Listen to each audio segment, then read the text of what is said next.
investasi pembangunan SDM, pembangunan sumber daya manusia secara besar-besaran. Yang kita harapkan nanti juga arah penggunaan APBN ini sebagai instrumen utama untuk akselerasi daya saing ekonomi negara kita. 14,5% PDB kita, PDB negara kita.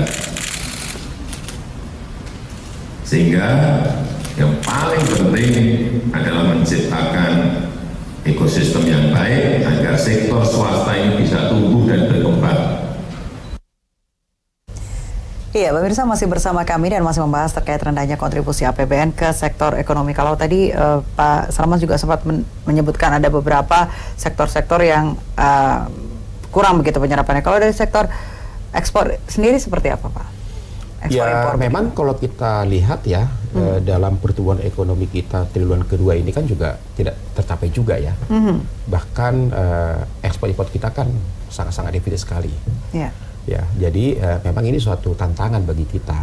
Jadi kita dari Kadin waktu itu sudah menyampaikan juga ya, misalnya bagaimana supaya para duta-duta besar kita ini, ya, yang ada di seluruh dunia ini, ya mereka juga jangan hanya sekedar perwakilan negara di sana gitu kan, tapi mereka juga kalau bisa juga terlibat juga produktif juga dalam hal mencari peluang-peluang yang bisa kita jadikan ekspor dari Indonesia misalnya. Kita tahu kan Timur Tengah masih bergejolak, misalnya ekonomi Eropa juga masih belum stabil gitu kan. Nah, mungkin dari Afrika contohnya, karena di Afrika itu contohnya mereka suka batik. Ketika Nelson Mandela dulu memakai batik, rame-rame yang namanya masyarakat Afrika itu bangga memakai batik, contohnya itu. Nah, jadi artinya kita berharap sebenarnya atasi perdagangan kita itu harus lebih produktif lagi. Ya bila perlu nggak apa-apa anggarannya macam dinaikkan, tapi mereka ada target gitu loh. Saya sangat yakin bahwa berbagai produk-produk kita non migas kita ini sebenarnya potensial untuk diekspor. Kerajinan-kerajinan kita, UMKM kita. Nah, cuman ini belum bisa diterobos. Jadi artinya kalau hanya dari kita pengusaha sendiri juga mungkin punya keterbatasan. Tapi perpanjangan pemerintah melalui kedutaan besar kita ini juga sesuatu yang perlu juga kita harapkan gitu loh. Baik, Pak Heri sendiri kalau tadi dari sektor ekspor, apalagi sih Pak sebenarnya hal-hal yang nantinya harus dilakukan untuk bisa menjadi booster begitu untuk ekonomi kita begitu? Ya, jadi kekuatan ekonomi domestik kita ini kan sangat besar gitu ya. Apalagi kalau ditambah ekspor yang bisa semakin besar, maka pertumbuhan kita pasti akan semakin tinggi nanti ke depannya. Jadi harus ada keseimbangan gitu ya. Jadi selain menjaga ekonomi domestik juga perlu meningkatkan kinerja ekonomi eksternal. Salah satunya adalah tadi yang disebutkan Pak Sarman, betul, mencari pasar-pasar baru di mana produk kita punya potensi untuk masuk.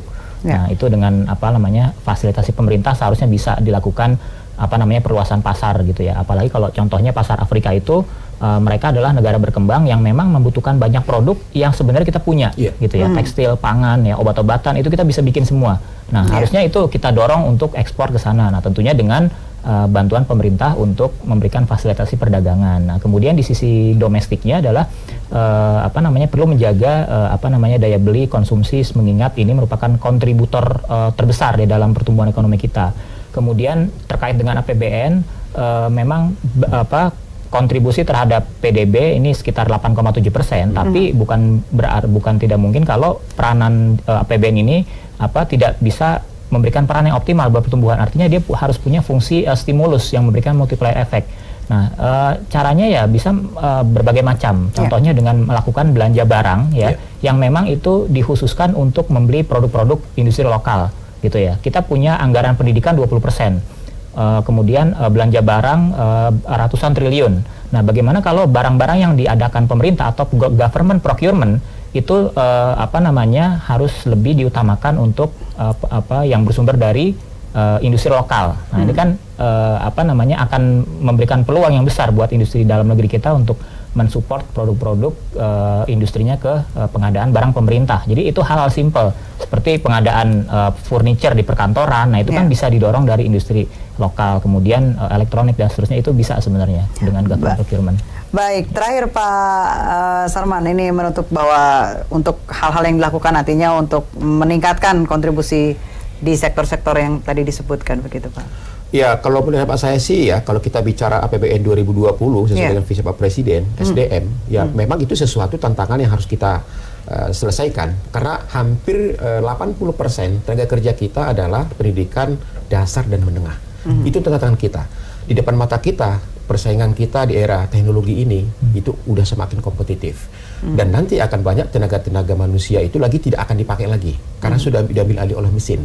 Artinya ya kami sangat sepakat ya untuk menghadapi tantangan ekonomi ke depan kita membutuhkan sumber-sumber daya manusia yang produktif, yang energik, dan itu ada di generasi muda kita. Nah, untuk itu memang ya pemerintah harus betul-betul memiliki suatu anggaran yang besar untuk mewujudkan ini ya dari berbagai sisi. Misalnya bagaimana supaya tenaga kerja kita yang berpendidikan dasar menengah ini misalnya mereka bisa diberikan vokasi, diberikan pelatihan ya sehingga mereka mampu betul-betul bersaing di era teknologi ke depan. Baik, ini intinya kedepannya memang benar-benar harus fokus membangun sumber daya manusia supaya memang kita bisa bersaing di dunia global begitu ya.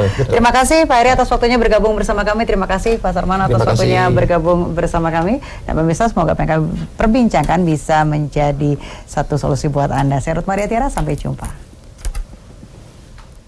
Terima kasih Pak.